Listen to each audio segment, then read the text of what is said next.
কারণ আদালত সবসময় প্রমাণের উপর নির্ভর। যদি আসামি পক্ষ প্রমাণ বানাইয়া টানাইয়া মিথ্যা প্রমাণে যদি সত্য বানাই দিতে পারে, জজ বুঝার পরও কিছু করার থাকে না, সাইন করে দিতে হয়। এটাই আদালতের নিয়ম। রব বলে যে পৃথিবীতে তোমরা ন্যায় বিচার কখনোই পাবে না, 19-20 থাকবে ন্যায় বিচার। আমি আহকামুল হাকিমিন রব্বুল আলামিন তোমাদের জন্য রেখেছি।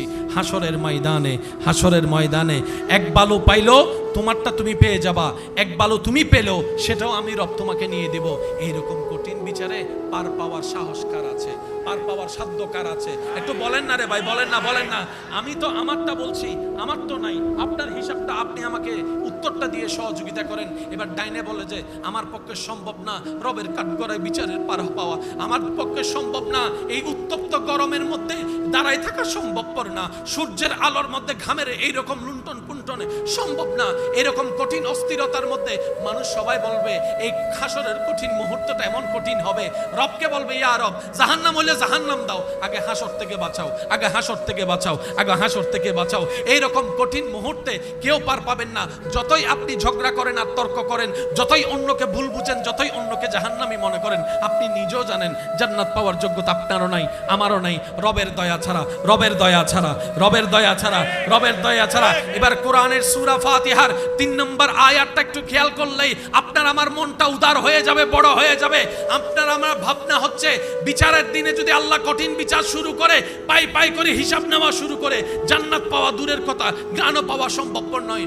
রব বলে যে আমি তো আসমানকে বানিয়েছি আদেশ দিয়ে, জমিনকে বানিয়েছি কুন ফায়াকুন আদেশ দিয়ে, আরশ বানিয়েছি আদেশ দিয়ে, লৌহ বানিয়েছি আদেশ দিয়ে, সুবহানাল্লাহ সুবহানাল্লাহ সুবহানাল্লাহ। আমি জান্নাতকে বানিয়েছি আদেশ দিয়ে, জিবরাইলকে বানিয়েছি আদেশ দিয়ে, কিন্তু বান্দা তোদেরকে বানিয়েছি আদেশ দিয়ে নয়, আদেশ দিয়ে নয়, আদেশ দিয়ে নয়, আমি আল্লাহ মায়া করে বানিয়েছি, আদর করে বানিয়েছি। আর সেজন্য আমি তোদেরকে আশরাফুল মখলুকাতের শান দান করেছি। ফেরেশতা তোদের চাইতেও দামি, তাদের কোনো গুনাহ নাই, তোদের গুনাহ আছে, কিন্তু ফেরেশতার চাইতেও র্যাঙ্ক আমি তোদেরকে উপরে দান করেছি, কারণ তোরা আমার মায়ার সৃষ্টি, তোরা মমতার সৃষ্টি। আরে মা যদি জন্ম দেওয়ার কারণে সন্তানের প্রতি এত ভালোবাসা থাকে, সন্তানকে যদি অপরাধের কারণে বাবা পিটাইতে থাকে, ওইখানে যার পিঠটা দেখা যায় সন্তানকে বাঁচানোর জন্য, এটা মায়ের পিঠ দেখা যায়, মায়ের পিঠ দেখা যায়।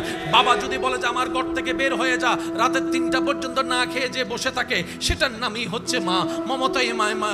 কেন? কারণ 9 মাস পেটের মধ্যে রেখেছে, তোকে পেটে রাখার কারণে ঘুমাতোর মতো ঘুমাতে পারে নাই, খাওয়ার মতো খাইতে পারে নাই, বমির পর বমি লেগেছে, মন ভরে বাঁচতে পারে নাই, চলতে পারে নাই, বাথরুম করতে পারে নাই, গোসল করতে পারে নাই। ওই যে একটা জন্ম, কষ্টের জন্ম, ওই মায়ার কারণে তোকে ভালোবাসে। আর বান্দা মনে রাখিস, এরকম হাজার মায়ের চাইতো বেশি আমি আল্লাহ আমার বান্দাকে ভালোবাসি, আমার বান্দাকে ভালোবাসি, আমার বান্দাকে ভালোবাসি। মা বাবা যেমন দেখতে পারে না, সহ্য করতে পারে না কোন সন্তান আগুনে জ্বলুক, আমি রব চাই না আমার কোন বান্দা আগুনে জ্বলুক, আমার কোন বান্দা আগুনে জ্বলুক। আমি চাই আমার বান্দা জান্নাতের মধ্যে যাক, জান্নাতের মধ্যে দৌড়াদৌড়ি করুক। আর দেখবেন অনুষ্ঠান যতই হোক না কেন, ছোট বাচ্চারা যতক্ষণ ঘরে দৌড়াদৌড়ি করে না, এটা অনুষ্ঠানের মতো লাগে না, বিয়ে বাড়ির মতো আনন্দ লাগে না। ছোটরা যখন দৌড়াইতে থাকে, হই হুল্লা যখন করতে থাকে, তখনই সেটা একটা অনুষ্ঠানের মতো লাগে।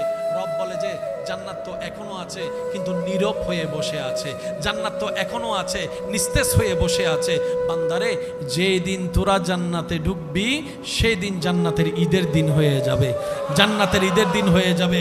এবার বান্দা বলে, মওলা যে পাপ করেছি জান্নাত পাওয়ার যোগ্যতা তো আমার নাই। রব বলে যে লা তাকনাতু মির রাহমাতিল্লাহ, আরে আমি রহমান আছি তো, তুই টেনশন করিস না। কোন রকম ঈমানটা নিয়ে কবরের পরীক্ষা পার হয়ে হাসরের ময়দানে তুই আয়, বাকিটা তোর রব হিসেবে আমি আল্লাহ আছি, তোর নবী হিসেবে রাহমাতুল লিল আলামিন আছে। সুবহানাল্লাহ, একটু জোরে বলেন আল্লাহু আকবার। এই মুহূর্তে মাইকের আওয়াজ যত দূর যাচ্ছে, যে যেখান থেকে শুনতে পাচ্ছেন, গভীর মনোযোগ। আপনাদের মনে বেশি কষ্ট হয়ে যাচ্ছে। মালিকিও রব বলে আমি বিচার দিবসের মালিক। ওলামায়ে কেরামের একটু দোয়া চাচ্ছি, মালিক ইয়াউমিদ্দিন, আমি আল্লাহ বিচার দিবসের মালিক। আবার অন্য জায়গায় বলছে আনা আহকামুল হাকিমিন,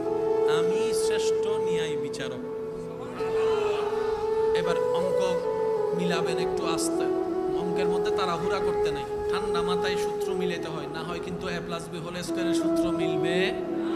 একটু প্লাসের জায়গায় মাইনাস হয়ে গেলে পুরো অঙ্ক, বলে পুরো অঙ্ক। আল্লাহ এক জায়গায় বলছে, বান্দা আমি আহকামুল হাকিমিন, সেকেন্ডের হিসাব আমারে বুঝাই দিতে হবে। আবার আরেক জায়গায় বলতে আমি বিচার দিবসের মালিক, এক জায়গায় বলছে আমি বিচারক, আরেক জায়গায় বলছে মালিক। তো বিচারক আর মালিক কি এক কথা? আমি আপনাদের থেকে শুনতে চাই, বিচারক আর মালিক শব্দ কি এক? না। আল্লাহ তুমি বিচারক ও মালিক